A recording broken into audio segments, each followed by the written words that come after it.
ಎಲ್ಲರಿಗೂ ನಮಸ್ಕಾರ. ಈ ದಿನ ಬ್ಯಾಚುಲರ್ ಆಫ್ ಪೊಲಿಟಿಕಲ್ ಸೈನ್ಸ್ ಇಂದ 103ನೇ course political theory concepts and debates ನಿಂದ ಬ್ಲಾಕ್ 1ರಿಂದ unit 3 alienation, oppression and freedom of belief, expression and dissent ಬಗ್ಗೆ ತಿಳಿಯಲಿದ್ದೇವೆ. ಇದರಡಿಯಲ್ಲಿ objectives, introduction, alienation and similar concepts, fetishism, objectification, views of various thinkers on alienation, problems of alienation, content, extent, prognosis, alienation, oppression and freedom and summary. ಕನ್ನಡಕ್ಕೆ ಅನುವಾದ ಮಾಡಿದಾಗ ಘಟಕ 3 ಪರಕೀಯತೆ, ದಬ್ಬಾಳಿಕೆ ಮತ್ತು ಸ್ವಾತಂತ್ರ್ಯ. ಪ್ರಮುಖ ವಿಷಯ ನಂಬಿಕೆಯ ಸ್ವಾತಂತ್ರ್ಯ, ಅಭಿವ್ಯಕ್ತಿ ಮತ್ತು ಭಿನ್ನಾಭಿಪ್ರಾಯ. ಉದ್ದೇಶಗಳು, ಪರಿಚಯ, ಪರಕೀಯತೆ ಮತ್ತು ಇದೇ ರೀತಿಯ ಪರಿಕಲ್ಪನೆಗಳು, ಫೆಟಿಷಿಸಮ್, ಆಬ್ಜೆಕ್ಟಿಫಿಕೇಶನ್, ಪರಕೀಯತೆಯ ವಿವಿಧ ಚಿಂತಕರ ವೀಕ್ಷಣೆಗಳು, ಪರಕೀಯತೆಯ ಸಮಸ್ಯೆಗಳು, ವಿಷಯ, ವಿಸ್ತಾರ, ಮುನ್ಸೂಚನೆ, ಪರಕೀಯತೆ, ದಬ್ಬಾಳಿಕೆ ಮತ್ತು ಸ್ವಾತಂತ್ರ್ಯ ಹಾಗೂ ಸಾರಾಂಶದ ಬಗ್ಗೆ ನಾವು ತಿಳಿಯಲಿದ್ದೇವೆ. ಆಬ್ಜೆಕ್ಟಿವ್ಸ್, ಉದ್ದೇಶಗಳು. ಈ ಘಟಕದಲ್ಲಿ ನಾವು ಪರಕೀಯತೆಯ ಪರಿಕಲ್ಪನೆಯ ಬಗ್ಗೆ ಕಲಿಯುತ್ತೇವೆ. ಫೆಟಿಷಿಸಮ್ ಮತ್ತು ವಸ್ತುನಿಷ್ಠತೆಯೊಂದಿಗೆ ಅದರ ಸಂಬಂಧವನ್ನು ನಾವು ಅರ್ಥ ಮಾಡಿಕೊಳ್ಳುತ್ತೇವೆ. ರೋಸೋ, ಹೆಗೆಲ್, ಫ್ಯೂರ್ಬ್ಯಾಕ್, ಮಾರ್ಕ್ಸ್, ಎರಿಕ್ ಫ್ರೋಮ್ ಮತ್ತು ಮಾರ್ಕ್ಯೂಸ್ ಅವರಂತಹ ವಿವಿಧ ಚಿಂತಕರು ಅನ್ವೀಕರಣದ ಪರಿಕಲ್ಪನೆಯನ್ನು ಹೇಗೆ ಅರ್ಥ ಮಾಡಿಕೊಂಡಿದ್ದಾರೆ ಎಂಬುದನ್ನು ಇದು ಮತ್ತಷ್ಟು ಎತ್ತಿ ತೋರಿಸುತ್ತದೆ. ನಂತರ ಮುಂದಿನ ವಿಭಾಗವು ಪರಕೀಯತೆಯ ಸಮಸ್ಯೆಗಳ ಮೇಲೆ ಕೇಂದ್ರೀಕರಿಸುತ್ತದೆ. ಅಂತಿಮವಾಗಿ ಈ ಘಟಕದಲ್ಲಿ ನಾವು ಪರಕೀಯತೆ, ದಬ್ಬಾಳಿಕೆ ಮತ್ತು ಸ್ವಾತಂತ್ರ್ಯದ ನಡುವಿನ ಸಂಬಂಧವನ್ನು ಅರ್ಥ ಮಾಡಿಕೊಳ್ಳುತ್ತೇವೆ. ಈ ಕಲಿಕೆಯೊಂದಿಗೆ ನಾವು ತಿಳಿದುಕೊಳ್ಳಲು ಸಾಧ್ಯವಾಗುತ್ತದೆ. ಪರಕೀಯತೆ ಪರಿಕಲ್ಪನೆ, ಪರಕೀಯತೆ, ಮಾಂತ್ರಿಕತೆ ಮತ್ತು ವಸ್ತುನಿಷ್ಠತೆಯ ನಡುವಿನ ವ್ಯತ್ಯಾಸ, ಪರಕೀಯತೆ, ದಬ್ಬಾಳಿಕೆ ಮತ್ತು ಸ್ವಾತಂತ್ರ್ಯದ ನಡುವಿನ ಸಂಬಂಧ. ಇಂಟ್ರೊಡಕ್ಷನ್. ವಿಷಯ. ಅನ್ವೀಕರಣ ಪದವು ಲ್ಯಾಟಿನ್ ಪದವಾದ ಆಲಿಯಸ್ ಇಂದ ಹುಟ್ಟಿಕೊಂಡಿದೆ. ಇದರ ಅರ್ಥ ಇನ್ನೊಂದು. ಇದನ್ನು ವಿಯೋಗ ಎಂದು ಅನುವಾದಿಸಲಾಗಿದೆ. ಒಂದು ವಸ್ತುವು ತನ್ನದೇ ಆದ ಕ್ರಿಯೆಯ ಮೂಲಕ ಅದಕ್ಕೆ ಸೇರಿದ್ದ ಯಾವುದೋ ವಸ್ತುವಿನಿಂದ ಪ್ರತ್ಯೇಕಿಸಲ್ಪಟ್ಟ ಸ್ಥಿತಿ. ಇದರಿಂದ ಇನ್ನೊಂದು ವಿಷಯವು ಸ್ವಾವಲಂಬಿಯಾಗುತ್ತದೆ ಮತ್ತು ಅದರ ಮೂಲ ಮಾಲೀಕರ ವಿರುದ್ಧ ತಿರುಗುತ್ತದೆ. ಪರಕೀಯತೆಯು 3 ಘಟಕ ಅಂಶಗಳನ್ನು ಒಳಗೊಂಡಿರುತ್ತದೆ. ಒಂದು, ವಿಷಯ, ವಸ್ತು ಮತ್ತು ಅವುಗಳ ನಡುವಿನ ಸಂಬಂಧ. ಇಲ್ಲಿ ವಿಷಯವು ವ್ಯಕ್ತಿ ಅಥವಾ ಸಾಮಾಜಿಕ ಗುಂಪಾಗಿರಬಹುದು. ಉದಾಹರಣೆಗೆ, ಪರಕೀಯತೆಯನ್ನು ಎ ಎಂಬ ವ್ಯಕ್ತಿಯಿಂದ ಅನುಭವಿಸಬಹುದು ಮತ್ತು ಆರ್ಥಿಕತೆಯ ಅಸಂಘಟಿತ ವಲಯದಲ್ಲಿ ಕಾರ್ಮಿಕರ ಸಾಮಾಜಿಕ ಗುಂಪಿನಿಂದ ಅನುಭವಿಸಬಹುದು. ಪರಕೀಯತೆಯ ವಸ್ತುವು ಮತ್ತೊಂದು ವಸ್ತುವಾಗಿರಬಹುದು, ಇನ್ನೊಬ್ಬ ವ್ಯಕ್ತಿಯಾಗಿರಬಹುದು, ಪರಿಸರವಾಗಿರಬಹುದು ಅಥವಾ ಅದು ಸ್ವತಃ ಆಗಿರಬಹುದು. ಉದಾಹರಣೆಗೆ, ಪೆನ್ಸಿಲ್ ಫ್ಯಾಕ್ಟರಿಯಲ್ಲಿ ಕೆಲಸ ಮಾಡುವ ಎ ವ್ಯಕ್ತಿಯನ್ನು ಅದರ ಶ್ರಮದ ಉತ್ಪನ್ನದಿಂದ ಅಂದರೆ ಪೆನ್ಸಿಲ್ನಿಂದ ದೂರವಿಡಬಹುದು. ಎ ವ್ಯಕ್ತಿ ಸಹ ಸಹೋದ್ಯೋಗಿಯಿಂದ ದೂರವಾಗಬಹುದು. ಎ ವ್ಯಕ್ತಿ ಕಾರ್ಖಾನೆಯ ಪರಿಸರದಿಂದ ದೂರವಿರಬಹುದು ಮತ್ತು ಅಂತಿಮವಾಗಿ ಎ ವ್ಯಕ್ತಿ ತನ್ನಿಂದ ಮಾನವನಾಗಿ ದೂರವಾಗಬಹುದು. ಸರಿಯಾಗಿ ಒಟ್ಟಿಗೆ ಸೇರಿರುವ ವಿಷಯ ಮತ್ತು ವಸ್ತುವಿನ ನಡುವಿನ ಬೇರ್ಪಡಿಕೆ. ಆ ಬೇಸ್ಲೈನ್ ಸಂಪರ್ಕ ಮತ್ತು ಸಾಮರಸ್ಯದೊಂದಿಗೆ ನಿರಾಶೆಗೊಂಡಾಗ ಅಥವಾ ಘರ್ಷಣೆಯಾದಾಗ ಪರಕೀಯತೆಯನ್ನು ಪಡೆಯುತ್ತವೆ. ಅವರು ಸರಿಯಾಗಿ ಒಟ್ಟಿಗೆ ಸೇರಿದ್ದಾರೆ ಎಂದು ಹೇಳುವುದು ವಿಷಯ ಮತ್ತು ವಸ್ತುವಿನ ನಡುವಿನ ಸಾಮರಸ್ಯ ಅಥವಾ ಸಂಪರ್ಕಿತ ಸಂಬಂಧವು ತರ್ಕಬದ್ಧ, ನೈಸರ್ಗಿಕ ಅಥವಾ ಉತ್ತಮವಾಗಿದೆ ಎಂದು ಸೂಚಿಸುತ್ತದೆ. alienation and similar concepts. ಫ್ಯಾಟಿಷಿಸಮ್, ಪರಕೀಯತೆ ಮತ್ತು ಇದೇ ರೀತಿಯ ಪರಿಕಲ್ಪನೆಗಳು. ಫ್ಯಾಟಿಷಿಸಮ್ ಇಲ್ಲಿ ಮಾನವನ ನಿಯಂತ್ರಣದಿಂದ ತಪ್ಪಿಸಿಕೊಂಡ, ಸ್ವಾತಂತ್ರ್ಯದ ನೋಟವನ್ನು ಸಾಧಿಸಿದ ಮತ್ತು ತಮ್ಮ ಸೃಷ್ಟಿಕರ್ತರನ್ನು ಗುಲಾಮರನ್ನಾಗಿಸಲು ಮತ್ತು ದಬ್ಬಾಳಿಕೆ ಮಾಡಲು ಬಂದ ಮಾನವ ಸೃಷ್ಟಿಗಳ ಕಲ್ಪನೆಯನ್ನು ಉಲ್ಲೇಖಿಸುತ್ತದೆ. ಮಾರ್ಕ್ಸ್ ಕೆಲವೊಮ್ಮೆ ಮಾಂತ್ರಿಕತೆಯ ವಿದ್ಯಮಾನವನ್ನು ಆಧುನಿಕತೆಯ ವಿಶಿಷ್ಟ ಲಕ್ಷಣವೆಂದು ಪರಿಗಣಿಸುತ್ತಾನೆ. ಹಿಂದಿನ ಐತಿಹಾಸಿಕ ಯುಗಗಳು ವ್ಯಕ್ತಿಗಳ ಮೇಲೆ ವ್ಯಕ್ತಿಗಳ ಆಳ್ವಿಕೆಯಿಂದ ನಿರೂಪಿಸಲ್ಪಟ್ಟಿದ್ದರೆ, ಬಂಡವಾಳಶಾಹಿ ಸಮಾಜವು ವ್ಯಕ್ತಿಗಳ ಮೇಲಿನ ವಸ್ತುಗಳ ಆಳ್ವಿಕೆಯಿಂದ ನಿರೂಪಿಸಲ್ಪಟ್ಟಿದೆ. ಊಳಿಗಮಾನ್ಯ ಪ್ರಭುವಿನ ಸ್ಥಾನಕ್ಕೆ ಬಂಡವಾಳ ಬಂದಿದೆ ಎಂದು ನಾವು ಹೇಳಬಹುದು. ಮಾರ್ಕ್ಸ್ನ ಅನ್ಯೀಕರಣದ ವಿವರಣೆಯು ಸಾಮಾನ್ಯವಾಗಿ ಮಾಂತ್ರಿಕತೆಯ ಭಾಷೆಯನ್ನು ಬಳಸುತ್ತದೆಯಾದರೂ ಎಲ್ಲ ಸಮಯದಲ್ಲೂ ಪರಕೀಯತೆ ಮತ್ತು ಫೆಟಿಷಿಸಮ್ ಸಂಪೂರ್ಣವಾಗಿ ಒಟ್ಟಿಗೆ ವಿಲೀನಗೊಳ್ಳುವುದಿಲ್ಲ.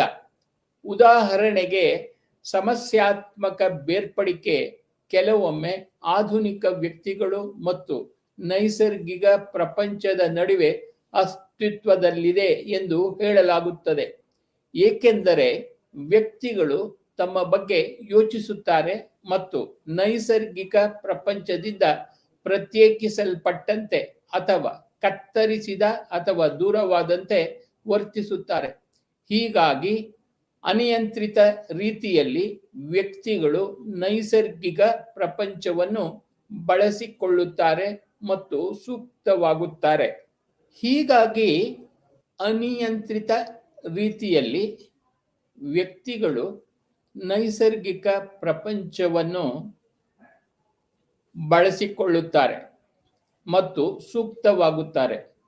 ಶೋಷಣೆಯ ಆ ಕ್ರಮಗಳು ಅರಣ್ಯನಾಶ, ಮಾಲಿನ್ಯ ಮತ್ತು ಜನಸಂಖ್ಯೆಯ ಬೆಳವಣಿಗೆ ಸೇರಿದಂತೆ ಪರಿಸರ ಬೆದರಿಕೆಗಳಿಗೆ ಕಾರಣವಾಯಿತು.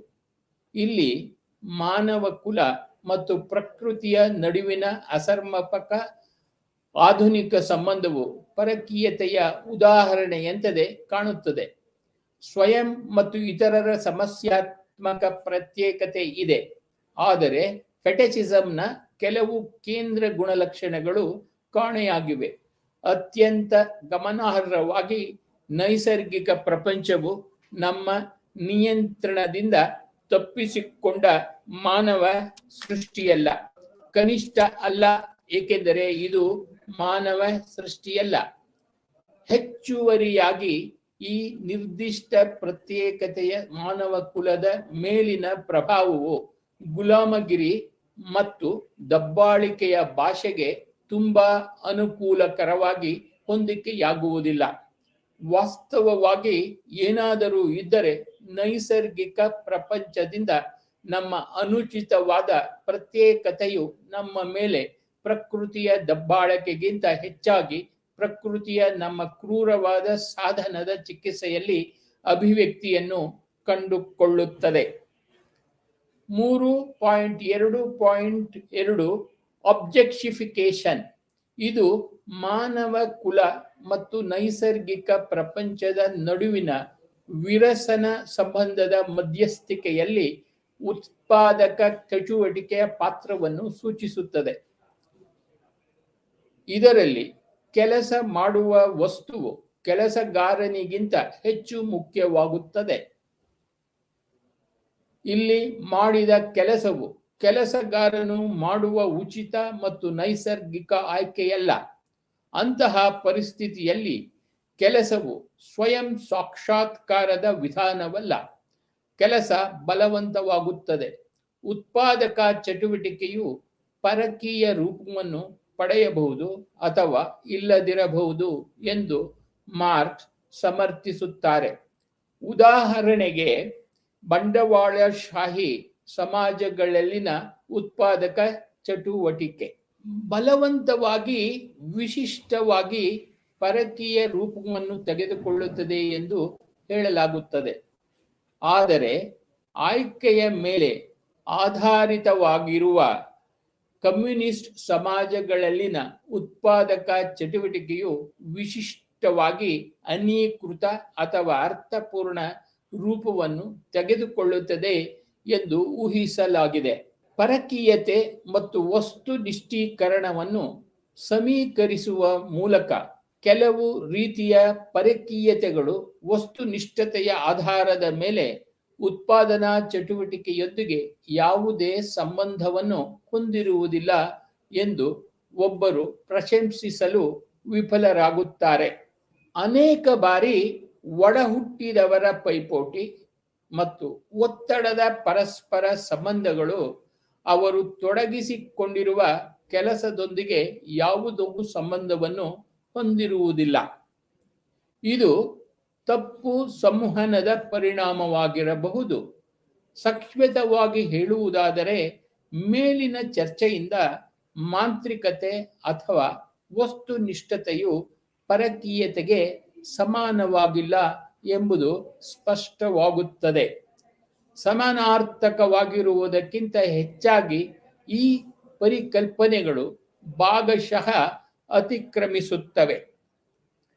ಫೆಟಿಶಿಸಮ್ ಎನ್ನುವುದು ಹೆಚ್ಚಿನ ಸಂಖ್ಯೆಯ ಪರಕೀಯತೆಯ ಪ್ರಕರಣಗಳಲ್ಲಿ ಕೇವಲ ಒಂದು ಉಪವಿಭಾಗವಾಗಿದೆ ಮತ್ತು ಅಬ್ಜೆಕ್ಟಿಫಿಕೇಶನ್ನ ರೂಪಗಳು ಅನ್ಯೀಕರಣವನ್ನು ಒಳಗೊಂಡಿಲ್ಲ.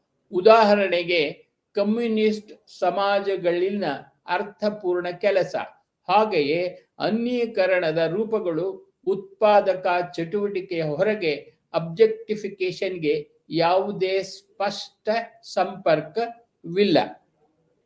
Views of various thinkers on alienation ಅಂದರೆ ಪರಕೀಯತೆಯ ವಿವಿಧ ಚಿಂತಕರ ವೀಕ್ಷಣೆಗಳು ಪರಕೀಯತೆಯ ಕಲ್ಪನೆಯನ್ನು ಮೂಲ ಪಾಪದ ಕ್ರಿಶ್ಚಿಯನ್ ಸಿದ್ಧಾಂತಕ್ಕೆ ಗುರುತಿಸಬಹುದು. ದೇವರ ಸೃಷ್ಟಿಗಳಾದ ಆಡಮ್ ಮತ್ತು ಈವ್ ದೇವರಿಗೆ ಅವಿಧೇಯರಾದಾಗ ಮತ್ತು ಈಡನ್ ಗಾರ್ಡನ್ನಲ್ಲಿ ನಿಷೇಧಿತ ಸೇಬನ್ನು ತಿಂದಾಗ ದೇವರಿಂದ ದೂರವಾಗುವುದು ಸಂಭವಿಸಿತು. ಒಂದು ಉಲ್ಲಂಘನೆಯನ್ನು ಮಾಡಲಾಯಿತು, ಪ್ರತ್ಯೇಕತೆಯನ್ನು ಪರಿಚಯಿಸಲಾಯಿತು. ಒಂದು ಕಾಲದಲ್ಲಿ ಸ್ನೇಹಿತರಾಗಿದ್ದವರು ಈಗ ಬೇರೆಯಾದರು. ಅದೇ ರೀತಿ ಜೀನ್ ಜಾಕ್ವೆಸ್ ರೂಸೋ ಅವರ ಸಾಮಾಜಿಕ ಒಪ್ಪಂದದ ಸಿದ್ಧಾಂತದಲ್ಲಿ ಪ್ರಕೃತಿಯ ಸ್ಥಿತಿಯಲ್ಲಿರುವ ವ್ಯಕ್ತಿಗಳು ನಾಗರಿಕ ಸ್ವಾತಂತ್ರ್ಯದ ಪರವಾಗಿ ತಮ್ಮ ನೈಸರ್ಗಿಕ ಸ್ವಾತಂತ್ರ್ಯ ಮತ್ತು ಮೂಲ ಒಳ್ಳೆಯತನವನ್ನು ತ್ಯಜಿಸಿದರು ಮತ್ತು ಸಾಮಾಜಿಕ ರಾಜ್ಯವನ್ನು ಪ್ರವೇಶಿಸಲು ಸ್ವಾರ್ಥವನ್ನು ಪಡೆದರು. ಅದು ಮನುಷ್ಯರನ್ನು ತಮ್ಮ ಜನ್ಮಜಾತ ಸ್ವಭಾವದಿಂದ ದೂರವಿಡುವ ಮೊದಲ ಹಂತವಾಗಿತ್ತು. GWFಗೆ ಹೆಗೆಲ್ ಅವರ ಪ್ರಕಾರ ಸಂಪೂರ್ಣ ಕಲ್ಪನೆಯ ಅಭಿವೃದ್ಧಿಯು ನೈಸರ್ಗಿಕ ಜಗತ್ತಿನಲ್ಲಿ ಕಲ್ಪನೆಗಳನ್ನು ದೂರವಿಡುವ ಅಥವಾ ಶಾಶ್ವತಗೊಳಿಸುವ ಪ್ರಕ್ರಿಯೆಯಾಗಿದೆ ಮತ್ತು ನಂತರ ಅವುಗಳನ್ನು ಉನ್ನತ ಹಂತದಲ್ಲಿ ಅನ್ಯಗ್ರಹಣ ಅಥವಾ ಮರುಪಡೆಯುವಿಕೆ ಪ್ರತಿಯೊಂದು ವರ್ಗವು ಅದರ ವಿರುದ್ಧವಾಗಿ ಬೆಳವಣಿಗೆಯಾಗುತ್ತದೆ. ಅದು ಮೂಲತಃ ಅದರಲ್ಲಿ ಒಳಗೊಂಡಿರುತ್ತದೆ. ಇದು ಪರಕೀಯತೆಯ ಸ್ಥಿತಿಯನ್ನು ಪ್ರವೇಶಿಸುತ್ತದೆ. ನಂತರ ಸಮನ್ವಯವನ್ನು ಉನ್ನತ ಏಕತೆಗೆ ಪ್ರವೇಶಿಸುತ್ತದೆ. ಈ ಐಕ್ಯತೆಯು ಮತ್ತಷ್ಟು ದೂರವಾಗಲು ಮುಂದುವರಿಯುತ್ತದೆ. ಈ ಪ್ರಕ್ರಿಯೆಯನ್ನು ಉಪಭಾಷೆ, ಪ್ರಬಂಧ, ವಿರೋಧಿ ಪ್ರಬಂಧ ಮತ್ತು ಸಂಶ್ಲೇಷಣೆ ಎಂದು ಕರೆಯಲಾಗುತ್ತದೆ. ಪ್ರಕೃತಿಯು ಸಂಪೂರ್ಣ ಕಲ್ಪನೆಯ ಪರಕೀಯವಾಗಿದೆ. ಪ್ರತಿಯೊಬ್ಬ ವ್ಯಕ್ತಿಯು ಸಾಮಾಜಿಕ ವಸ್ತುವಿಗೆ ಅನ್ಯನಾಗುತ್ತಾನೆ ಮತ್ತು ಸಾರ್ವತ್ರಿಕ ವಸ್ತುವಿನ ಗುರುತಿಸಲ್ಪಟ್ಟಿದ್ದರೂ ವಸ್ತುವಿನೊಂದಿಗೆ ಗುರುತಿಸಲ್ಪಟ್ಟರೂ ಅದರ ನಿರ್ದಿಷ್ಟ ಸ್ವಯಂ ಪರಕೀಯತೆ ಮತ್ತು ವಿವರಣೆಯ ಪ್ರಕ್ರಿಯೆಯು ಮಾನವ ಜ್ಞಾನದ ಬೆಳವಣಿಗೆಯ ಪ್ರಕ್ರಿಯೆಗೆ ಅನುರೂಪವಾಗಿದೆ. ಧಾರ್ಮಿಕ ಪ್ರಜ್ಞೆಯ ಲುಡ್ವಿಗ್ ಫ್ಯೂರ್ಬ್ಯಾಕ್ ಅವರ ತಾತ್ವಿಕ ವಿಶ್ಲೇಷಣೆಯ ತೀರ್ಮಾನವೆಂದರೆ, ಕ್ರಿಶ್ಚಿಯನ್ ಧರ್ಮದಲ್ಲಿ ವ್ಯಕ್ತಿಗಳು ಮಾನವ ಸ್ವಭಾವದ ಮುನ್ಸೂಚನೆಗಳನ್ನು ಪೂಜಿಸುತ್ತಾರೆ, ಅವರ ವೈಯಕ್ತಿಕ ಮಿತಿಗಳಿಂದ ಮುಕ್ತರಾಗಿದ್ದಾರೆ ಮತ್ತು ಆದರ್ಶ ಘಟಕದ ಮೇಲೆ ಪ್ರಕ್ಷೇಪಿಸುತ್ತಾರೆ. ಆದಾಗ್ಯೂ ಫ್ಯೂರ್ಬಾಕ್ಗೆ ಇದು ಸದ್ಗುಣದ ಬೌದ್ಧಿಕ ದೋಷವಲ್ಲ, ಆದರೆ ಸಾಮಾಜಿಕ, ರಾಜಕೀಯ ಮತ್ತು ಮಾನಸಿಕ ಪರಿಣಾಮಗಳಿಂದ ಪ್ರಭಾವಿತವಾಗಿದೆ. ಏಕೆಂದರೆ ಈ ದೇವತೆ ಈಗ ವ್ಯಕ್ತಿಗಳನ್ನು ದಮನಿಸಲು ಮತ್ತು ಗುಲಾಮರನ್ನಾಗಿ ಮಾಡಲು ಬರುತ್ತದೆ. ಇದಲ್ಲದೆ ಕ್ರಿಶ್ಚಿಯನ್ ದೇವರು ವ್ಯಕ್ತಿಗಳಿಂದ ನೈಜ ಪ್ರಪಂಚದ ತ್ಯಾಗಗಳನ್ನು ಬಯಸುತ್ತಾನೆ. ಸಾಮಾನ್ಯವಾಗಿ ಅವರ ಅಗತ್ಯ ಮಾನವ ಅಗತ್ಯಗಳ ನಿರಾಕರಣೆ ಅಥವಾ ದಮನದ ರೂಪದಲ್ಲಿ. ದಾನ ಪ್ರಜ್ಞೆ ಆದ್ದರಿಂದ ಫ್ಯೂರ್ಬ್ಯಾಕ್ಗೆ ಪರಕೀಯತೆಯ ಪ್ರಕರಣವಾಗಿ ಕಾಣುತ್ತದೆ.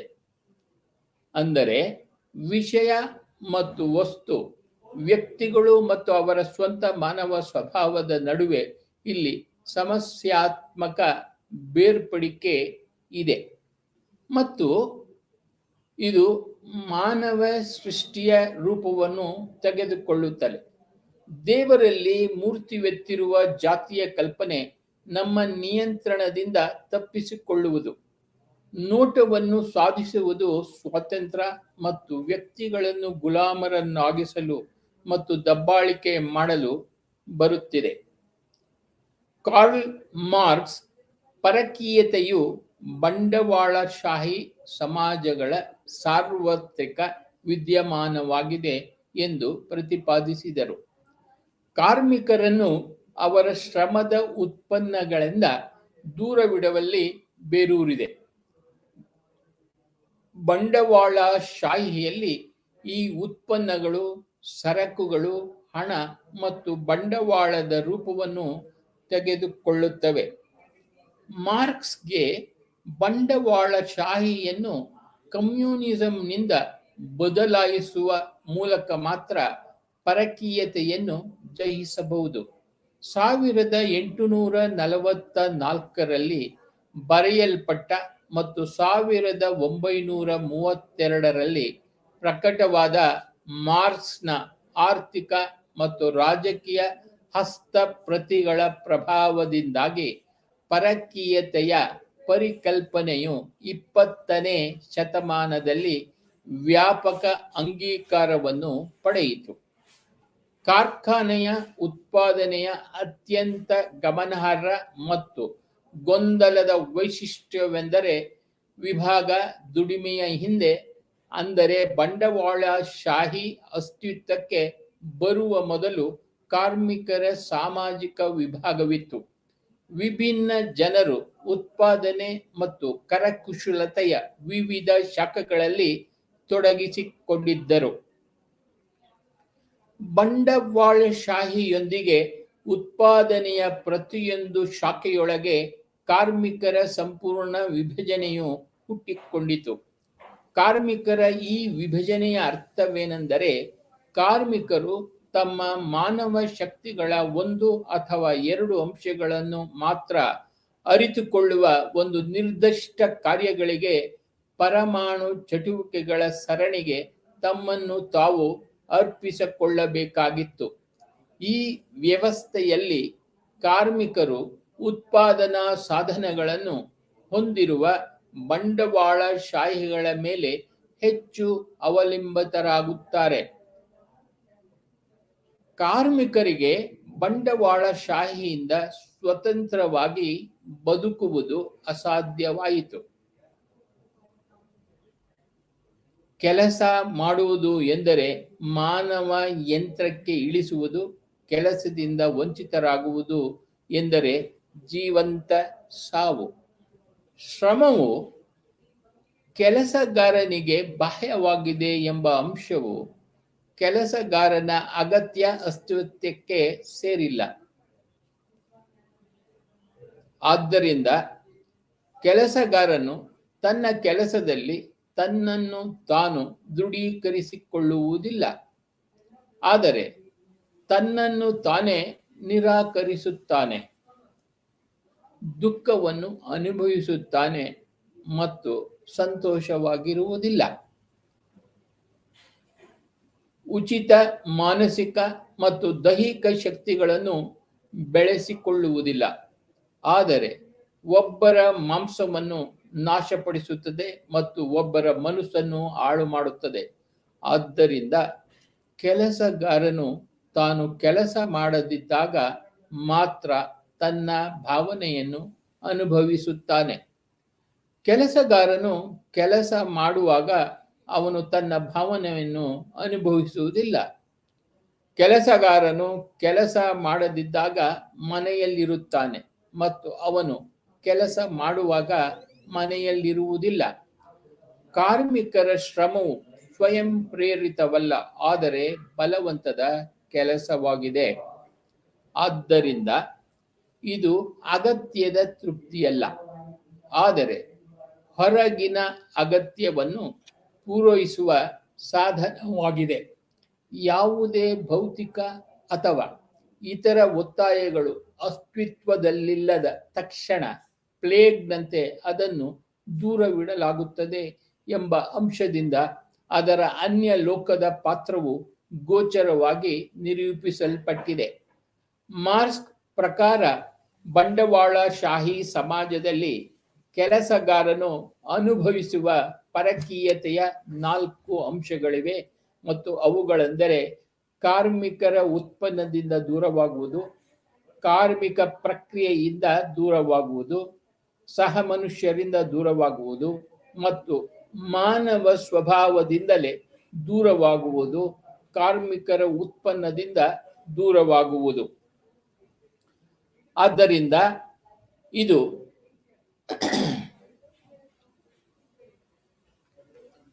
alienation from the product of labor, ಕಾರ್ಮಿಕರ ಉತ್ಪನ್ನದಿಂದ ದೂರವಾಗುವುದು.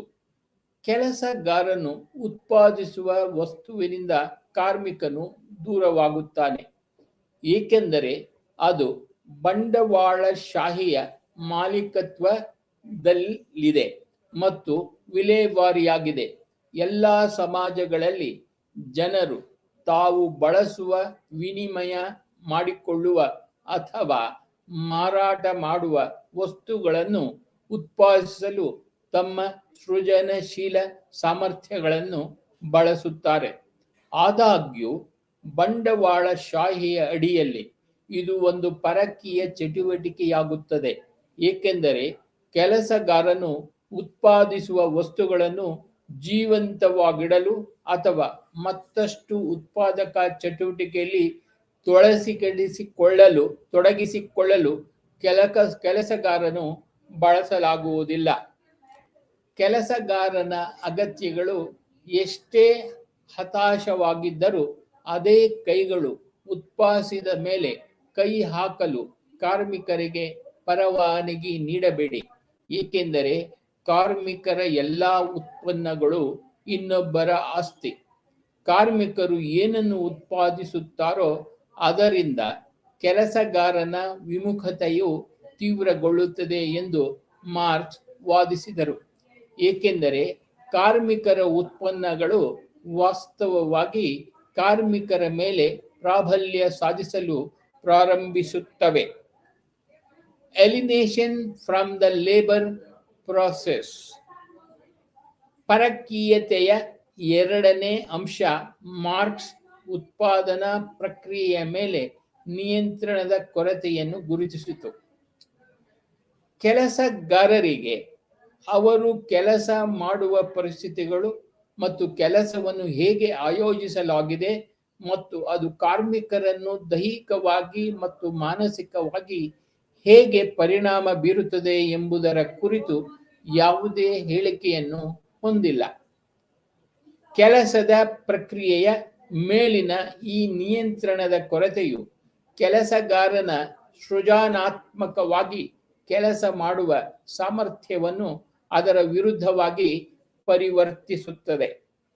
ಆದ್ದರಿಂದ ಕೆಲಸಗಾರನು ದುರ್ಬಲತೆ, ಸಂತಾನಹೀನತೆ, ಕೆಲಸಗಾರನ ದೈಹಿಕ ಮತ್ತು ಮಾನಸಿಕ ವೈಯಕ್ತಿಕ ಜೀವನವನ್ನು ಅನುಭವಿಸುತ್ತಾನೆ. ಕೆಲಸದ ಪ್ರಕ್ರಿಯೆಯು ಕಾರ್ಮಿಕರ ನಿಯಂತ್ರಣವನ್ನು ಮೀರಿದೆ. ಅವರಿಗೆ ಪ್ರತಿಕೂಲವಾದ ಶಕ್ತಿಗಳ ನಿಯಂತ್ರಣದಲ್ಲಿದೆ, ಏಕೆಂದರೆ ಬಂಡವಾಳಶಾಹಿಗಳು ಮತ್ತು ಅವರ ವ್ಯವಸ್ಥಾಪಕರು ಕಾರ್ಮಿಕರನ್ನು ಕಠಿಣ, ವೇಗವಾಗಿ ಮತ್ತು ದೀರ್ಘಾವಧಿಯವರೆಗೆ ಕೆಲಸ ಮಾಡಲು ಪ್ರೇರೇಪಿಸುತ್ತಿದ್ದಾರೆ. ಎಲಿನೇಷನ್ ಫ್ರಮ್ ಫೆಲೋ ಹ್ಯೂಮನ್ ಬೀಯಿಂಗ್ಸ್, ಸಹ ಮಾನವರಿಂದ ದೂರವಾಗುವುದು. ಈ ಪರಕೀಯತೆಯು ಸಮಾಜದ ವರ್ಗ ರಚನೆಯಿಂದ ಅನಿವಾರ್ಯವಾಗಿ ಉದ್ಭವಿಸುವ ವಿರೋಧಾಭಾಸಗಳಿಂದ ಉಂಟಾಗುತ್ತದೆ. ಕಾರ್ಮಿಕರು ತಮ್ಮ ದುಡಿಮೆಯನ್ನು ಬಳಸಿಕೊಳ್ಳುವವರಿಂದ ದೂರವಾಗುತ್ತಾರೆ ಮತ್ತು ಅವರು ಉತ್ಪಾದಿಸುವ ವಸ್ತುಗಳನ್ನು ನಿಯಂತ್ರಿಸುತ್ತಾರೆ. ಅವರು ಕಾರ್ಮಿಕರು ಉತ್ಪಾದಿಸುವ ಸರಕುಗಳ ಖರೀದಿ ಮತ್ತು ಮಾರಾಟದ ಮೂಲಕ ಇತರರೊಂದಿಗೆ ಸಂಪರ್ಕ ಹೊಂದಿದ್ದಾರೆ. ನಮ್ಮ ಬಟ್ಟೆ, ಆಹಾರ ಮತ್ತು ಮನೆಯನ್ನು ಮಾಡಿದ ಜನರು ಪ್ರತಿದಿನ ಜೀವನವನ್ನು ಸ್ಪರ್ಶಿಸುತ್ತಾರೆ. ಆದರೆ ನಾವು ಖರೀದಿಸುವ ಮತ್ತು ಸೇವಿಸುವ ವಸ್ತುಗಳ ಮೂಲಕ ನಾವು ಅವುಗಳನ್ನು ತಿಳಿದುಕೊಳ್ಳುತ್ತೇವೆ. ಪ್ರತಿಯೊಬ್ಬ ಉತ್ಪಾದಕರ ಸರಕುಗಳು ವ್ಯಕ್ತಿಗತ ರೂಪದಲ್ಲಿ ಕಾಣಿಸಿಕೊಳ್ಳುತ್ತವೆ. ಸರಕು ಉತ್ಪಾದನೆ ಎಂದರೆ ಪ್ರತಿಯೊಬ್ಬರು ತಮ್ಮ ಸ್ವಂತ ಶ್ರಮವನ್ನು ದೂರವಿಡುವ ಮೂಲಕ ಇತರರ ಉತ್ಪನ್ನಗಳನ್ನು ಸ್ವಾಧೀನಪಡಿಸಿಕೊಳ್ಳುತ್ತಾರೆ. ಸಾಮೂಹಿಕ ಸರಕು ಉತ್ಪಾದನೆಯು ಹೇಗೆ ಲಾಭಕ್ಕಾಗಿ ಅವುಗಳನ್ನು ಬಳಸಿಕೊಳ್ಳಲು ಪ್ರಯತ್ನಿಸುತ್ತದೆ ಎಂಬುದನ್ನು ಮಾರ್ಕ್ಸ್ ವಿವರಿಸಿದರು. ಎಲಿನೇಷನ್ ಫ್ರಮ್ ಹ್ಯೂಮನ್ ನೇಚರ್, ಮಾನವ ಸ್ವಭಾವದಿಂದ ದೂರವಾಗುವುದು. ನಾಲ್ಕನೆಯ ಅಂಶವೆಂದರೆ ಕಾರ್ಮಿಕರು ಮಾನವ ಸ್ವಭಾವದಿಂದ ದೂರವಾಗುವುದು. ನಮ್ಮನ್ನು ಮನುಷ್ಯರನ್ನಾಗಿ ಮಾಡುವುದು ನಮ್ಮ ಸುತ್ತಲಿನ ಪ್ರಪಂಚವನ್ನು ಪ್ರಜ್ಞಾಪೂರ್ವಕವಾಗಿ ರೂಪಿಸುವ ನಮ್ಮ ಸಾಮರ್ಥ್ಯ. ಆದಾಗ್ಯೂ ಬಂಡವಾಳಶಾಹಿಯ ಅಡಿಯಲ್ಲಿ ನಮ್ಮ ಶ್ರಮವು ಬಲವಂತದ ದುಡಿಮೆಯಾಗಿದೆ. ಕೆಲಸವು ನಮ್ಮ ವೈಯಕ್ತಿಕ ಒಲವು ಅಥವಾ ನಮ್ಮ ಸಾಮೂಹಿಕ ಆಸಕ್ತಿಗಳಿಗೆ ಯಾವುದೇ ಸಂಬಂಧವನ್ನು ಹೊಂದಿಲ್ಲ. ಬಂಡವಾಳಶಾಹಿ ಕಾರ್ಮಿಕರ ವಿಭಜನೆಯು ನಮ್ಮ ಉತ್ಪಾದನೆಯ ಸಾಮರ್ಥ್ಯವನ್ನು ಬೃಹತ್ ಪ್ರಮಾಣದಲ್ಲಿ ಹೆಚ್ಚಿಸಿತು, ಆದರೆ ಸಂಪತ್ತನ್ನು ಸೃಷ್ಟಿಸುವವರು ಅದರ ಪ್ರಯೋಜನಗಳಿಂದ ವಂಚಿತರಾಗುತ್ತಾರೆ. ಮನುಷ್ಯರು ಸಮಾಜ ಜೀವಿಗಳು. ನಮ್ಮ ಹಿತಾಸಕ್ತಿಗಳನ್ನು ಹೆಚ್ಚಿಸಲು ಸಾಮೂಹಿಕವಾಗಿ ಕಾರ್ಯನಿರ್ವಹಿಸುವ ಸಾಮರ್ಥ್ಯವನ್ನು ನಾವು ಹೊಂದಿದ್ದೇವೆ. ಆದಾಗ್ಯೂ ಬಂಡವಾಳಶಾಹಿಯ ಅಡಿಯಲ್ಲಿ ಆ ಸಾಮರ್ಥ್ಯವು ಖಾಸಗಿ ಮಾಲೀಕತ್ವದ ಅಡಿಯಲ್ಲಿ ಮತ್ತು ಅದು ಉತ್ಪಾದಿಸುವ ವರ್ಗ ವಿಭಜನೆಗಳ ಅಡಿಯಲ್ಲಿ ಮುಳುಗುತ್ತದೆ.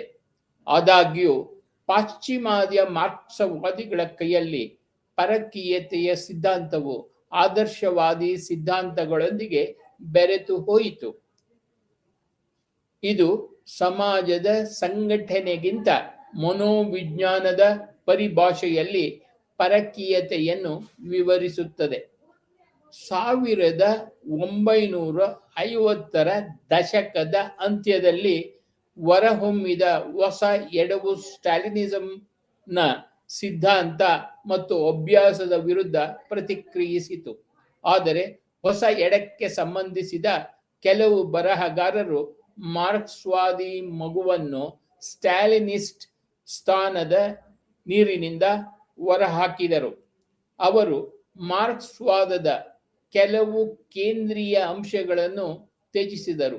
ಉದಾಹರಣೆಗೆ, ಸಮಾಜದ ಉಳಿದ ಭಾಗಗಳನ್ನು ರೂಪಿಸುವಲ್ಲಿ ಆರ್ಥಿಕ ರಚನೆಯ ಕೇಂದ್ರ ಪಾತ್ರ ಮತ್ತು ಬಂಡವಾಳಶಾಹಿಯ ಹೃದಯ ಭಾಗದಲ್ಲಿರುವ ವಸ್ತುನಿಷ್ಠ ವರ್ಗ ವಿರೋಧಾಭಾಸಗಳು ಸಾಮಾಜಿಕ ಘಟನೆಯು ಮಾನವರ ಮೇಲೆ ಹೇಗೆ ಪರಿಣಾಮ ಬೀರುತ್ತವೆ ಎಂಬುದನ್ನು ಅರ್ಥ ಮಾಡಿಕೊಳ್ಳುವ ಬದಲು ಪರಕೀಯತೆಯು ಮನಸ್ಸಿನ ಸ್ಥಿತಿಯನ್ನು ಪ್ರಧಾನವಾಗಿ ಉಲ್ಲೇಖಿಸುತ್ತದೆ. ಸಾಂಪ್ರದಾಯಿಕ ಮಾರ್ಕ್ಸ್ವಾದವು ಕಾರ್ಮಿಕರ ಸಾಮಾಜಿಕ ಮನೋವಿಜ್ಞಾನವನ್ನು ನಿರ್ಲಕ್ಷಿಸಿದಂತೆ ಸೋವಿಯತ್ ಒಕ್ಕೂಟವನ್ನು ಹೊರತುಪಡಿಸಿ ಯುರೋಪಿನ ಇತರ ಭಾಗಗಳಲ್ಲಿ ಶ್ರಮಜೀವಿಗಳ ಕ್ರಾಂತಿ ಎಂದಿಗೂ ನಡೆಯಲಿಲ್ಲ. ಎರಿಕ್ ಫ್ರೋಮ್ ಅವರು ಮಾರ್ಕ್ಸ್ವಾದ್ ಮತ್ತು ಮನೋವಿಶ್ಲೇಷಣೆ ಸಿಗ್ಮಂಡ್ ಫ್ರಾಯ್ಡ್ ನಡುವೆ ವಿವಾಹವನ್ನು ಹೊಂದಲು ಪ್ರಯತ್ನಿಸಿದ ವಿದ್ವಾಂಸರಲ್ಲಿ ಒಬ್ಬರು. ವರ್ತನೆಯನ್ನು ಅರ್ಥ ಮಾಡಿಕೊಳ್ಳುವುದರಿಂದ ಗಮನವು ವ್ಯಕ್ತಿಯಿಂದ ಸಾಮಾಜಿಕ ಗುಂಪಿಗೆ ಬದಲಾಗಬೇಕಾಗಿತ್ತು. ಸಾಮಾಜಿಕ ಗುಂಪಿನ ಸದಸ್ಯರ ಸಾಮಾಜಿಕ ಮನೋವಿಜ್ಞಾನವು ಅವರು ನೆಲೆಗೊಂಡಿರುವ ಸಾಮಾಜಿಕ ಮತ್ತು ಆರ್ಥಿಕ ಸಂದರ್ಭವನ್ನು ಅವಲಂಬಿಸುತ್ತಿರುತ್ತದೆ ಎಂದು ಫ್ರೋಮ್ ಒತ್ತಿ ಹೇಳಿದರು. ಫ್ರೋಮ್ ಫ್ರಾಯ್ಡ್ ಅವರ ತಿಳುವಳಿಕೆಯನ್ನು ಪರಿಷ್ಕರಿಸಿದರು. ಮಗುವು ಸಮಾಜದೊಂದಿಗೆ ದೊಡ್ಡ ಪ್ರಮಾಣದಲ್ಲಿ ಸಂವಹನ ನಡೆಸದಿದ್ದಾಗ ವ್ಯಕ್ತಿಯ ಮೂಲಭೂತ ಮನೋವಿಜ್ಞಾನವು ಬಾಲ್ಯದಲ್ಲಿ ಅಭಿವೃದ್ಧಿಗೊಳ್ಳುತ್ತದೆ. ಮಗುವು ಸಮಾಜದೊಂದಿಗೆ ನೇರವಾಗಿ ಸಂವಹನ ನಡೆಸುತ್ತಿಲ್ಲ, ಆದರೆ ಕುಟುಂಬವು ಸಮಾಜದ ಮೌಲ್ಯಗಳು ಮತ್ತು ದೃಷ್ಟಿಕೋನಗಳ ಒಂದು ಚಿಕಣಿ ರೂಪವಾಗಿದೆ ಎಂದು ಫ್ರೋಮ್ ಹೇಳಿದರು. ಆದ್ದರಿಂದ ಜೀವನದ ಮೊದಲಿನಿಂದಲೂ ವ್ಯಕ್ತಿಯ ಆಲೋಚನಾ ಪ್ರಕ್ರಿಯೆಯು ಸಂದರ್ಭೋಚಿತ ಸಾಮಾಜಿಕ ಮೌಲ್ಯಗಳನ್ನು ಆಧರಿಸಿದೆ. ಎರಿಕ್ ಫ್ರೋಮ್ಗೆ ಪರಕೀಯತೆಯ ರೂಪಗಳು ಭ್ರಮೆಯ ಸರಪಳಿಗಳು ಆಗಿದ್ದು, ಅದು ಬಂಡವಾಳಶಾಹಿ ಸಮಾಜದ ಸಂದರ್ಭದಲ್ಲಿ ಪರ್ಯಾಯ ಚಿಂತನೆಯ ಮಾರ್ಗವನ್ನು ರೂಪಿಸುವ ಮೂಲಕ ಮುರಿಯಬಹುದು. ಹರ್ಬರ್ಟ್ ಮಾರ್ಕ್ಯೂಸ್ ತನ್ನ 1922 ಪ್ರಬಂಧದಲ್ಲಿ ದಿ ಜರ್ಮನ್ ಆರ್ಟಿಸ್ಟ್ ಕಾದಂಬರಿ ಕಲಾವಿದ ಅಮೂಲಾಗ್ರ ವ್ಯಕ್ತಿನಿಷ್ಠತೆಯ ಒಂದು ರೂಪವನ್ನು ಪ್ರತಿನಿಧಿಸುತ್ತಾನೆ. ಈ ಕೃತಿಯಲ್ಲಿ ಮಾರ್ಕ್ಯೂಸ್ ಮಹಾಕಾವ್ಯ ಮತ್ತು ಕಾದಂಬರಿಯ ನಡುವಿನ ವ್ಯತ್ಯಾಸವನ್ನು ಮಾಡುತ್ತಾನೆ. ಮಹಾಕಾವ್ಯವು ಜನರು ಮತ್ತು ಸಂಸ್ಕೃತಿಯ ಮೂಲ ಮತ್ತು ಬೆಳವಣಿಗೆಯೊಂದಿಗೆ ವ್ಯವಹರಿಸುತ್ತದೆ, ಆದರೆ ಕಾದಂಬರಿಯು ಜನರ ಜೀವನದ ಸ್ವರೂಪ ಮತ್ತು ಅವರ ಬೆಳವಣಿಗೆಯ ಮೇಲೆ ಕೇಂದ್ರೀಕರಿಸುವುದಿಲ್ಲ. ಬದಲಿಗೆ ಹಾತೊರೆಯುವ ಮತ್ತು ಶ್ರಮಿಸುವ ಒಂದು ಅರ್ಥದಲ್ಲಿ ಕಾದಂಬರಿಯು ಸಾಮಾಜಿಕ ಜೀವನದಿಂದ ದೂರವಾಗುವುದನ್ನು ಸೂಚಿಸುತ್ತದೆ. ಮಾರ್ಕ್ಯೂಸ್ ಅವರ 1932 ಪ್ರಬಂಧದಲ್ಲಿ ಚಿಂತನೆಯ ಒಂದು ನಿರ್ದಿಷ್ಟ ದೃಷ್ಟಿಕೋನವಿದೆ ಎಂದು ತೋರಿಸುವುದು. ಅದು ಮಾರ್ಕ್ಸ್ ವಾದದೊಂದಿಗಿನ ಅವರ ಮುಖಾಮುಖಿಯಿಂದ ಪ್ರೇರಿತವಾಗಿದೆ ಮತ್ತು ಅವರ ಯೋಜನೆಯು ಹೆಚ್ಚು ತಾತ್ವಿಕವಾಗುತ್ತಿದ್ದಂತೆ ಅವರೊಂದಿಗೆ ಉಳಿಯುತ್ತದೆ. ಸಂಕ್ಷಿಪ್ತವಾಗಿ, ಕಲಾವಿದ ಆದರ್ಶ ಮತ್ತು ನೈಜ ನಡುವಿನ ಅಂತರವನ್ನು ಅನುಭವಿಸುತ್ತಾನೆ. ಕನಿಷ್ಠ ಸೈದ್ಧಾಂತಿಕ ಮಾನವೀಯತೆಯ ಅಸ್ತಿತ್ವದ ಆದರ್ಶ ಸ್ವರೂಪವನ್ನು ಮನರಂಜಿಸುವ ಈ ಸಾಮರ್ಥ್ಯವು ಅದೇ ಸಮಯದಲ್ಲಿ ಆದರ್ಶ ಪರಿಸ್ಥಿತಿಗಳಿಗಿಂತ ಕಡಿಮೆ ವಾಸಿಸುವ ಕಲಾವಿದನಲ್ಲಿ ಪರಕೀಯತೆಯ ಭಾವನೆಯನ್ನು ಉಂಟುಮಾಡುತ್ತದೆ. ಈ ಪರಕೀಯತೆಯು ಸಾಮಾಜಿಕ ಬದಲಾವಣೆಗೆ ವೇಗವರ್ಧಕವಾಗುತ್ತದೆ. ನಂತರ ಬಂಡವಾಳಶಾಹಿ ಮತ್ತು ಕೈಗಾರಿಕೀಕರಣವು ಕಾರ್ಮಿಕರನ್ನು ತುಂಬ ಕಠಿಣವಾಗಿ ತಳ್ಳಿತು ಎಂದು ಮಾರ್ಕ್ಯೂಸ್ ವಾದಿಸಿದರು. ಅವರು ತಾವು ಉತ್ಪಾದಿಸುವ ವಸ್ತುಗಳ ವಿಸ್ತರಣೆಗಳಿಗಾಗಿ ತಮ್ಮನ್ನು ತಾವು ನೋಡಲಾರಂಭಿಸಿದರು.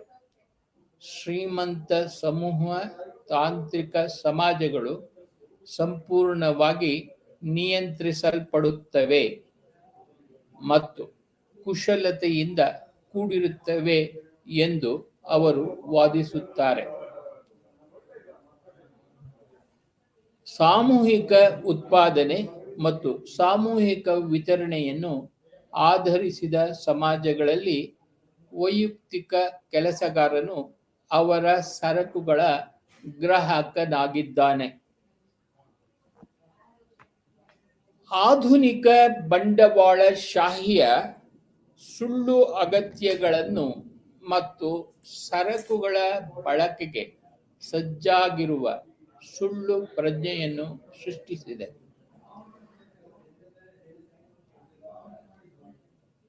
ಕಾರ್ಮಿಕರು ಗ್ರಾಹಕೀಕರಣದ ಬಲಿಪಶುಗಳ ಪರಿಣಾಮವಾಗಿ ಕ್ರಾಂತಿಕಾರಿ ಮುಂಚೂಣಿಯಲ್ಲಿರುವ ಕಾರ್ಮಿಕರನ್ನು ನೋಡುವುದಕ್ಕಿಂತ ಹೆಚ್ಚಾಗಿ ಮಾರ್ಕ್ಯೂಸ್ ತೀವ್ರಗಾಮಿ ಬುದ್ಧಿಜೀವಿಗಳು ಮತ್ತು ಆ ಗುಂಪುಗಳ ನಡುವಿನ ಮೈತ್ರಿಯಲ್ಲಿ ನಂಬಿಕೆ ಇಟ್ಟರು. ಇನ್ನೂ ಒಂದು ಆಯಾಮದ ಸಮಾಜದಲ್ಲಿ ಸಾಮಾಜಿಕವಾಗಿ ಅಂಚಿನಲ್ಲಿರುವ ಬಹಿಷ್ಕೃತರು ಮತ್ತು ಹೊರಗಿನವರು, ಇತರ ಜನಾಂಗಗಳು ಮತ್ತು ಇತರ ಬಣ್ಣಗಳ ಶೋಷಣೆಗೆ ಒಳಗಾದವರು ಮತ್ತು ಕಿರುಕುಳಕ್ಕೊಳಗಾದವರು, ನಿರುದ್ಯೋಗಿಗಳು ಮತ್ತು ಅವರ ಜೀವನ ಮಟ್ಟಗಳು, ಅಸಹನೀಯ ಪರಿಸ್ಥಿತಿಗಳು ಮತ್ತು ಸಂಸ್ಥೆಗಳ ಅಂತ್ಯವನ್ನು ಒತ್ತಾಯಿಸುವ ಜನರು ಮತ್ತು ಏಕ ಆಯಾಮದ ಸಮಾಜಕ್ಕೆ ಅವರ ಪ್ರತಿರೋಧವು ವ್ಯವಸ್ಥೆಯಿಂದ ಬೇರೆಡೆಗೆ ತಿರುಗುವುದಿಲ್ಲ. ಅವರ ಪ್ರಜ್ಞೆ ಇಲ್ಲದಿದ್ದರೂ ಅವರ ವಿರೋಧ ಕ್ರಾಂತಿಕಾರಿಯಾಗಿತ್ತು. 1970ರ ದಶಕದಲ್ಲಿ ಯುರೋಪಿನಲ್ಲಿ ಹೊರಹೊಮ್ಮಿದ ಸ್ತ್ರೀವಾದಿ ಚಳುವಳಿಗಳು ಮತ್ತು ವಿದ್ಯಾರ್ಥಿ ಚಳುವಳಿಗಳಲ್ಲಿ ಕ್ರಾಂತಿಯನ್ನು ತರುವ ಪಾತ್ರವನ್ನು ವಹಿಸಲು ಮತ್ತು ಸಮಾಜಗಳಲ್ಲಿ ಅನ್ಯತೆಯನ್ನು ತೊಡೆದುಹಾಕಲು ಮಾರ್ಕ್ಯೂಸ್ ಅಪಾರ ನಂಬಿಕೆಯನ್ನು ಹೊಂದಿದ್ದರು. ಪ್ರಾಬ್ಲಮ್ಸ್ ಆಫ್ ಎಲಿನೇಷನ್ ಕಂಟೆಂಟ್, ಪರಕೀಯತೆಯ ಸಮಸ್ಯೆಗಳು ಮತ್ತು ಅದರ ವಿಶೇಷ ಪರಕೀಯತೆ ಏನು?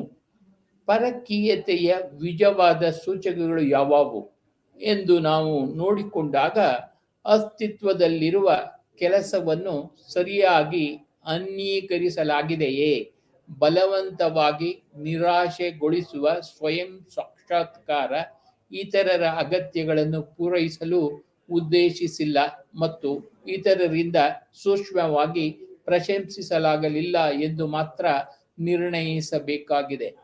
ಆದರೆ ಹಾಗಿದ್ದಲ್ಲಿ ಸಂಬಂಧಿತ ಸಮಾಜವನ್ನು ಬಂಡವಾಳಶಾಹಿಯನ್ನಾಗಿ ಮಾಡುವ ವೈಶಿಷ್ಟ್ಯಗಳನ್ನು ದುರ್ಬಲಗೊಳಿಸಿದೆಯೇ, ಅದನ್ನು ಅರ್ಥಪೂರ್ಣ ಮತ್ತು ಅನ್ಯ ವಿಮುಖಗೊಳಿಸಬಹುದು.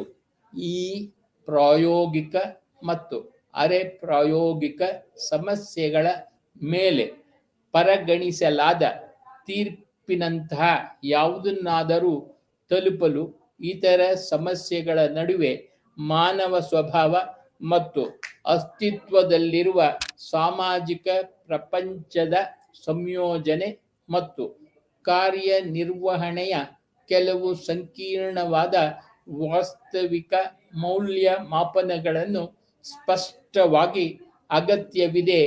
ಕ್ರಾಂತಿಯ ಮೂಲಕ ಸಮಾಜದಲ್ಲಿ ಬದಲಾವಣೆಯನ್ನು ತರುವ ಪ್ರಯೋಗವನ್ನು ಮಾಡಿದ ಹಿಂದಿನ ಸೋವಿಯತ್ ಒಕ್ಕೂಟವು ಕಾರ್ಮಿಕರು ಅನುಭವಿಸಿದ ಪರಕೀಯತೆಯನ್ನು ತೊಡೆದುಹಾಕಲು ವಿಫಲವಾಯಿತು. ಆದ್ದರಿಂದ ಪರಕೀಯತೆಯ ವಿಷಯವನ್ನು ಗುರುತಿಸುವುದು ಸಹ ಕಷ್ಟ ಎಂದು ನಾವು ಹೇಳಬಹುದು.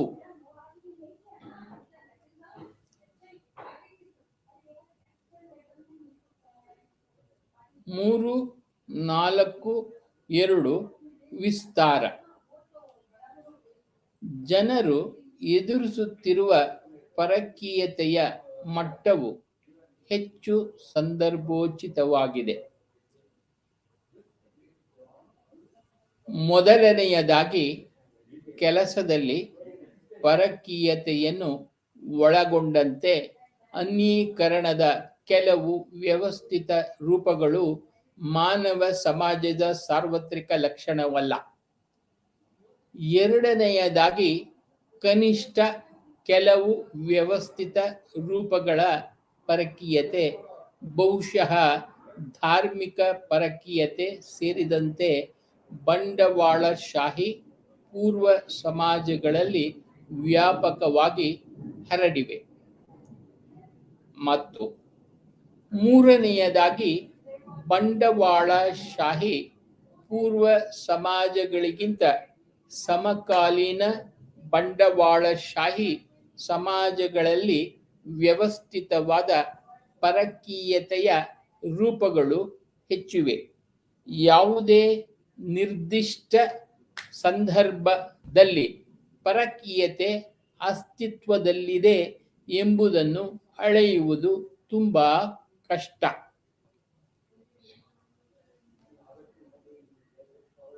ಪ್ರೋಗ್ನೋಸಾಸಿಸ್ ಅಂದರೆ ಮುನ್ಸೂಚನೆ.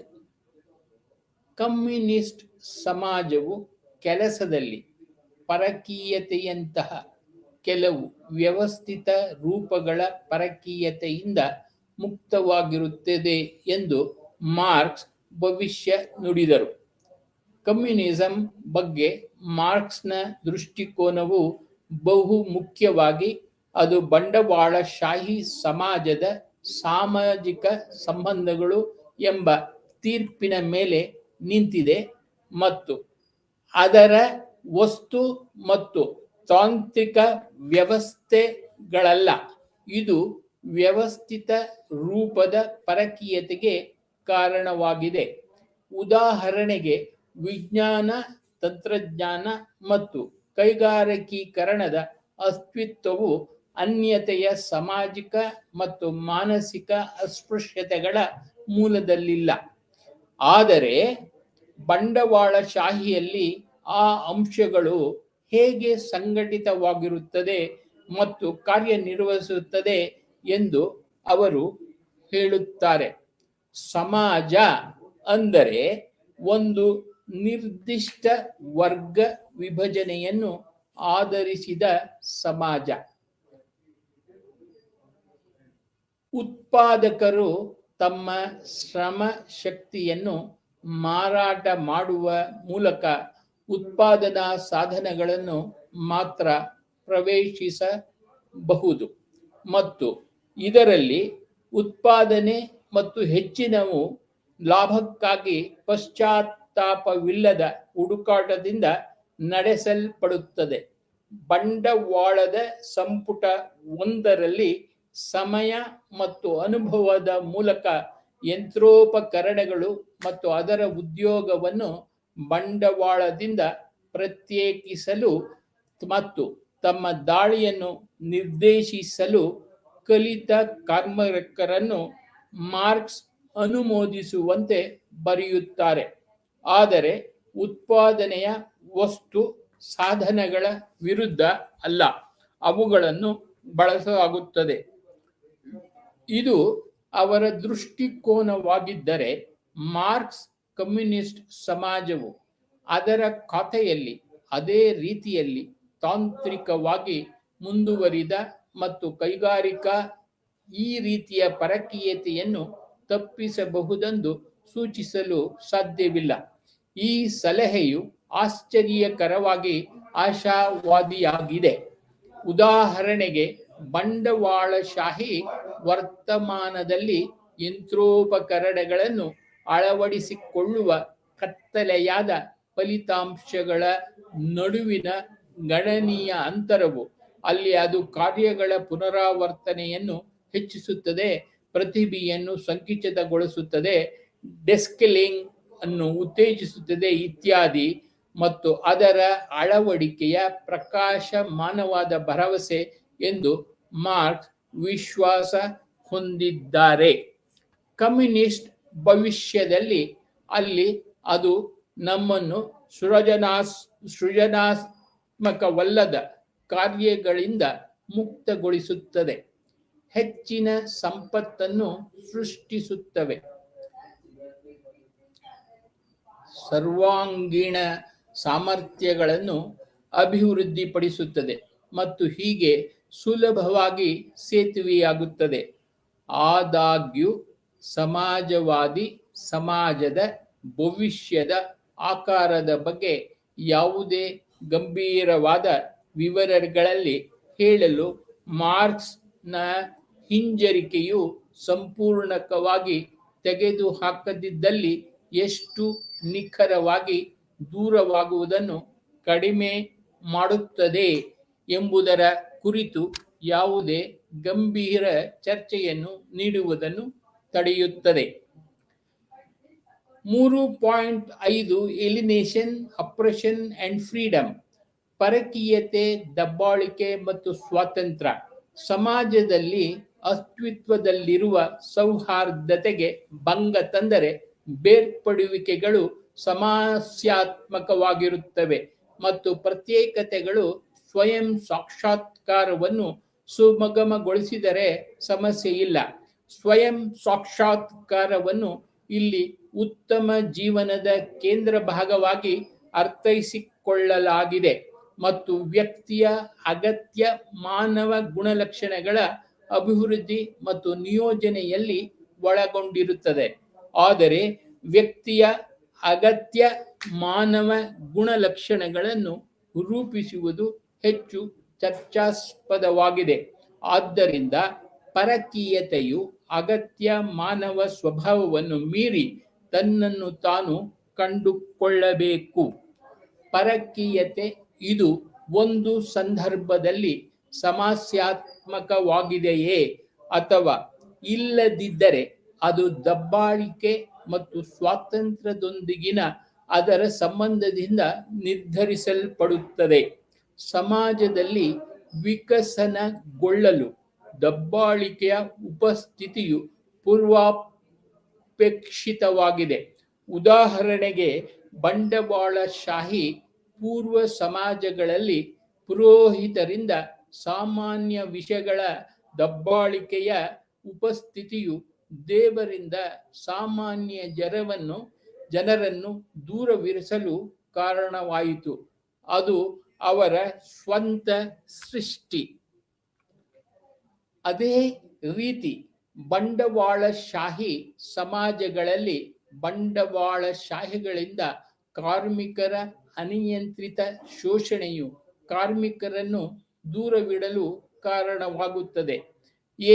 ಮೊದಲನೆಯದಾಗಿ ಕಾರ್ಮಿಕ ಉತ್ಪನ್ನ, ಎರಡನೆಯದಾಗಿ ಕಾರ್ಮಿಕ ಪ್ರಕ್ರಿಯೆ, ಮೂರನೆಯದಾಗಿ ಸಹ ಮಾನವರು ಮತ್ತು ನಾಲ್ಕನೆಯದಾಗಿ ಮಾನವ ಸ್ವಭಾವ ಸ್ವತಃ.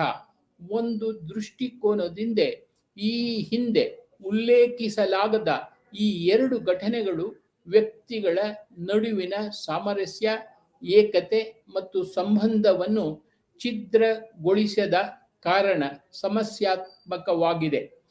ಆದಾಗ್ಯೂ ಈ ಪರಕೀಯ ಪ್ರಕ್ರಿಯೆಯ ಮೂಲಕ ಮಾತ್ರ ಸ್ವಯಂ ಸಾಕ್ಷಾತ್ಕಾರದ ಚಾನೆಲ್ ತೆರೆಯುತ್ತದೆ. ಪ್ರತ್ಯೇಕತೆಯ ಮೂಲಕ ಮಾತ್ರ ಅಸ್ತಿತ್ವದಲ್ಲಿರುವ ಶೋಷಣೆಯ ವಾಸ್ತವದೊಂದಿಗೆ ವಿಮರ್ಶಾತ್ಮಕವಾಗಿ ತೊಡಗಿಸಿಕೊಳ್ಳುವ ದೃಷ್ಟಿ ಬರುತ್ತದೆ. ಮತ್ತು ಹೀಗಾಗಿ ಅದನ್ನು ಉರುಳಿಸುವ ಪ್ರಚೋದನೆ ಪರಕೀಯತೆಯ ನಕಾರಾತ್ಮಕ ಅಂಶವನ್ನು ಸ್ವಾತಂತ್ರ್ಯದತ್ತ ಒಂದು ಮೆಟ್ಟಿಲು ಎಂದು ಅರ್ಥ ಮಾಡಿಕೊಳ್ಳಲು ಮಾರ್ಕ್ಸ್ 3 ಐತಿಹಾಸಿಕ ಹಂತಗಳನ್ನು ಒಳಗೊಂಡಿರುವ ಆಡು ಭಾಷೆಯ ಪ್ರಗತಿಯ ನೋಟವು ಅತ್ಯಗತ್ಯವಾಗಿರುತ್ತದೆ.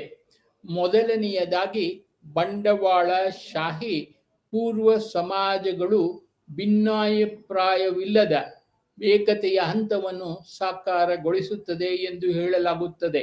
ಇಲ್ಲಿ ವ್ಯಕ್ತಿಗಳು ತಮ್ಮ ಸಾಮಾಜಿಕ ಪಾತ್ರ ಮತ್ತು ಸಮುದಾಯದಲ್ಲಿ ಸಮಾಧಿಯಾಗುತ್ತಾರೆ, ಅಷ್ಟೇನು ಪರಿಕಲ್ಪನೆಯನ್ನು ಹೊಂದಿರುವುದಿಲ್ಲ, ಇನ್ನೂ ಕಡಿಮೆ ಪ್ರಚಾರ ಮಾಡುತ್ತಾರೆ.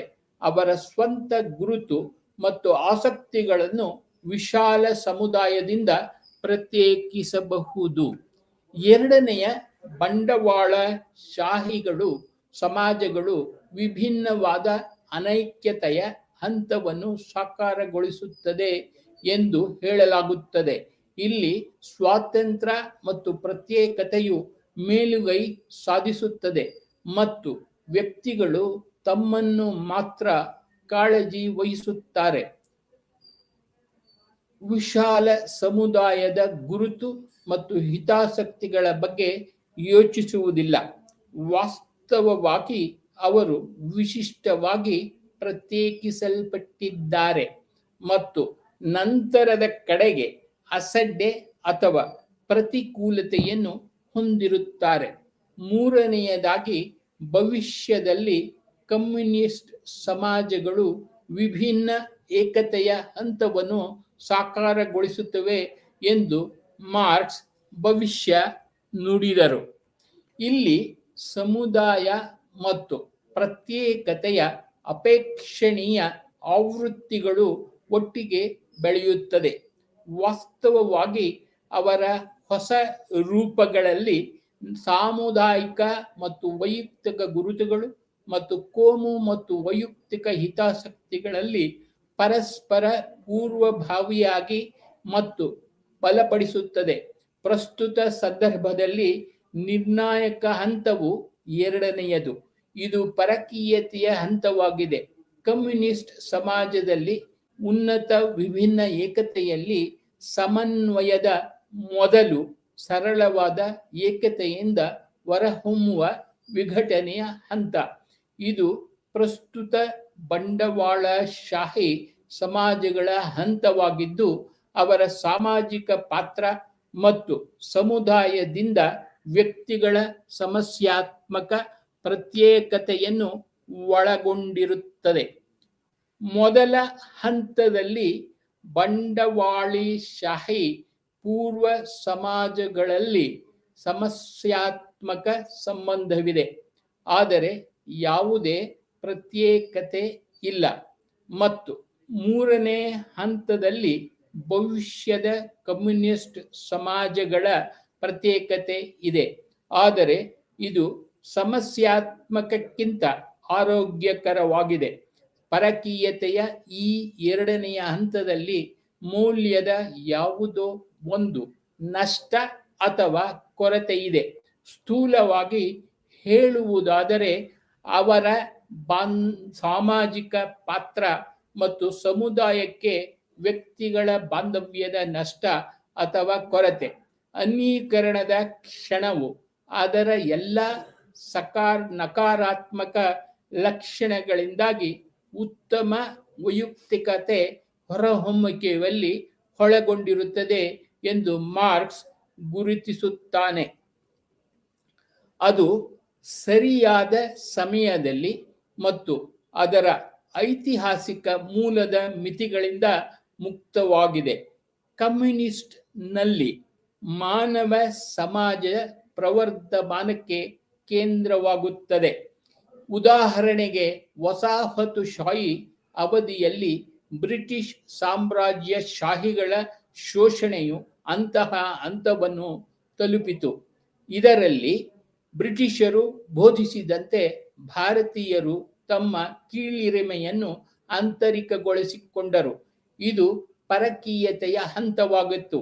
ಇದರಲ್ಲಿ ಹೆಚ್ಚಿನ ಭಾರತೀಯರು ತಮ್ಮ ನಿಜ ಸ್ವರೂಪದಿಂದ ಬೇರ್ಪಟ್ಟರು.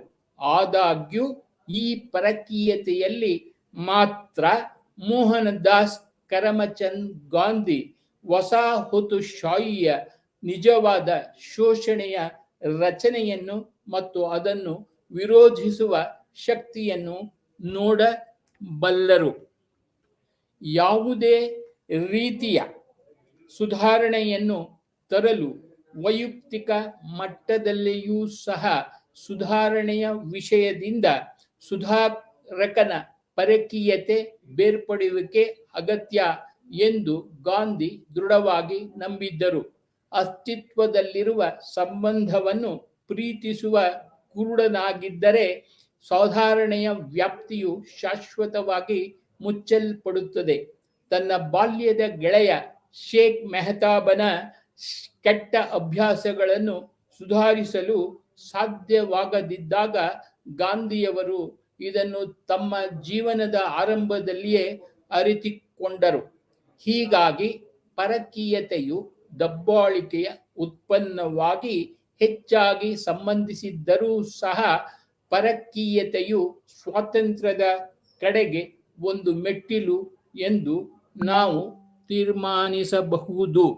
Block 1 unit 3 alienation, oppression and freedom ನ ಸಾರಾಂಶವೇನೆಂದರೆ, ಪರಕೀಯತೆಯ ಪರಿಕಲ್ಪನೆಯನ್ನು ಚರ್ಚಿಸಿದ ನಂತರ ಮಾನವ ಅಸ್ತಿತ್ವದ ವಿವಿಧ ಐತಿಹಾಸಿಕ ಹಂತಗಳಲ್ಲಿ ಪರಕೀಯತೆಯು ವಾಸ್ತವವಾಗಿದೆ ಎಂಬುದು ಸ್ಪಷ್ಟವಾಗುತ್ತದೆ. ಇದು ಬಂಡವಾಳಶಾಹಿ ಸಮಾಜದ ಸೃಷ್ಟಿಯೂ ಅಲ್ಲ ಮತ್ತು ಅದರೊಂದಿಗೆ ಕೊನೆಗೊಳ್ಳುವುದಿಲ್ಲ. ಆದಾಗ್ಯೂ ಬಂಡವಾಳಶಾಹಿಯ ಅಡಿಯಲ್ಲಿ ಪರಕೀಯತೆಯ ಮಟ್ಟವು ಅದರ ಉತ್ತುಂಗವನ್ನು ತಲುಪಿತು. ಪರಕೀಯತೆಯ ಅನುಭವವು ಒಂದು ಬಂಡವಾಳಶಾಹಿ ಸಮಾಜದಿಂದ ಇನ್ನೊಂದಕ್ಕೆ ಬದಲಾಗುತ್ತದೆ. ಪರಕೀಯತೆಯನ್ನು ಅಳೆಯಲು, ಅದರ ವಿಷಯವನ್ನು ಸರಿಪಡಿಸಲು ಮತ್ತು ಅದನ್ನು ಸಮಾಜದಿಂದ ಹೇಗೆ ತೆಗೆದುಹಾಕಲಾಗುತ್ತದೆ ಎಂದು ಊಹಿಸಲು ಎಲ್ಲವನ್ನೂ ಉತ್ತರಿಸಲು ಕಷ್ಟಕರದ ಪ್ರಶ್ನೆಗಳಾಗಿವೆ. ಪರಕೀಯತೆಯು ಧನಾತ್ಮಕ ಮತ್ತು ಋಣಾತ್ಮಕ ಮೌಲ್ಯಗಳ ಬೈನರಿಗಳನ್ನು ಮೀರಿದ ಒಂದು ಸಂಕೀರ್ಣ ಪರಿಕಲ್ಪನೆಯಾಗಿದೆ ಎಂದು ಒತ್ತಿ ಹೇಳಲು ಇಲ್ಲಿ ಕಡ್ಡಾಯವಾಗಿದೆ. ದಬ್ಬಾಳಿಕೆಯೊಂದಿಗೆ ಪರಕೀಯತೆಯ ಆಳವಾದ ಸಂಪರ್ಕದ ಮೂಲದ ಹೊರತಾಗಿಯೂ ಪರಕೀಯತೆಯು ನಿರ್ದಿಷ್ಟ ಸಮಾಜದಲ್ಲಿ ಸ್ವಾತಂತ್ರ್ಯವನ್ನು ಅರಿತುಕೊಳ್ಳುವ ಸಾಮರ್ಥ್ಯವನ್ನು ಹೊಂದಿದೆ. ಪರಕೀಯತೆಯನ್ನು ಹೀಗಾಗಿ ನಾವು ದಬ್ಬಾಳಿಕೆಯೊಂದಿಗೆ ಪರಕೀಯತೆಯ ಆಳವಾದ ಸಂಪರ್ಕದ ಮೂಲದ ಹೊರತಾಗಿಯೂ ಪರಕೀಯತೆಯು ನಿರ್ದಿಷ್ಟ ಸಮಾಜದಲ್ಲಿ ಸ್ವಾತಂತ್ರ್ಯವನ್ನು ಅರಿತುಕೊಳ್ಳುವ ಸಾಮರ್ಥ್ಯವನ್ನು ಹೊಂದಿದೆ. ಇಲ್ಲಿಗೆ ಈ ದಿನದ ಸಂಚಿಕೆಯ ಕಲಿಯುವಿಕೆ ಮುಗಿದಿದೆ. ಎಲ್ಲರಿಗೂ ನಮಸ್ತೆ.